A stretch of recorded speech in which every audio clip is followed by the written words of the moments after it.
Welcome to The Explainer. Today we're going to break down one of the most intuitive and powerful ideas in all of machine learning, the decision tree. It's basically how computers learn to think, one simple question at a time. So, let's just start with a really big question, one that affects our lives every single day, often in ways we don't even realize. I mean, from the app that suggests your next movie to the bank that decides on a loan, how do these machines actually make a choice? And look, in the real world, this stuff isn't abstract at all. It's about solving very real problems. In a hospital, can we predict who's at risk for heart disease? For a business, can we figure out which customers are about to leave us? On a factory floor, can we spot a tiny defect before a product ships? These are all, at their core, just very complex yes or no questions. To really see how this works, let's zoom in on a classic example, the credit card approval process, right? A bank needs a super fast, super reliable way to decide who gets a card and who doesn't. Okay, so just imagine a bank has all this data on its past applicants. If you were to just throw it onto a chart, it would look like this, a total jumble of dots, a big, messy cloud of approvals and rejections. How on earth could a machine find any kind of pattern in that chaos? Well, to start making sense of it all, a machine does something that's actually remarkably simple. It just asks a question that splits all that data into two groups.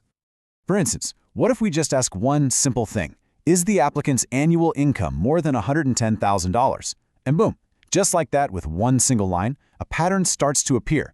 You can see that most of the applicants above that line got approved. We've just created a little bit of order out of the noise. And this really gets to the heart of it all. What we're building here, it has a name. It's called a decision tree. And really, it's just a flowchart for making a decision.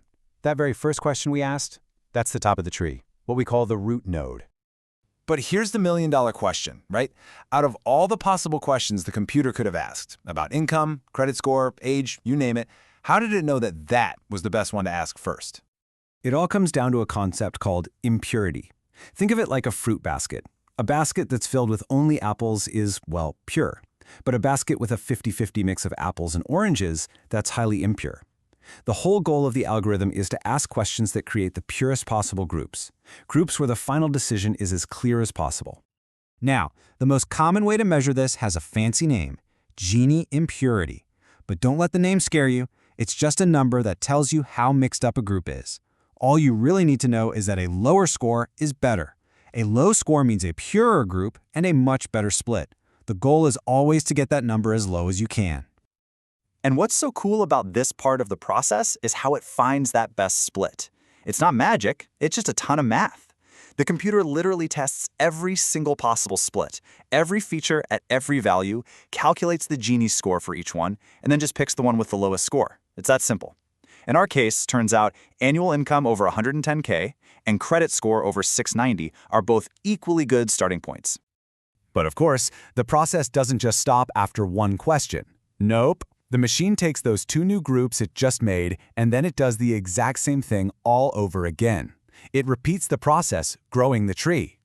And this is the core of it, the engine that makes it all work. It's a loop. It tests all the splits, calculates the Gini score, picks the best one, makes the split, and then does it all again on the new, smaller groups. This is literally how the tree grows its branches, getting more and more specific with each step. And as this process continues, that flowchart we talked about starts to take shape. Our first split on income creates two big branches. Then, inside each of those branches, we find the next best question to ask. Maybe this time it's about credit score, and that creates even more branches. So here's a crucial point. If we just let this process run forever, we'd end up with this huge, sprawling tree that perfectly sorts every single person from our original data. But, and this is a big but, there's a huge problem with doing that. It leads to a classic trap in machine learning called overfitting. The tree becomes so specific, so tailored to the exact data it learned from, that it's basically useless for predicting anything new. It's like it memorized the answers to the test instead of actually learning the subject. It learned all the noise and random flukes, not the real pattern underneath.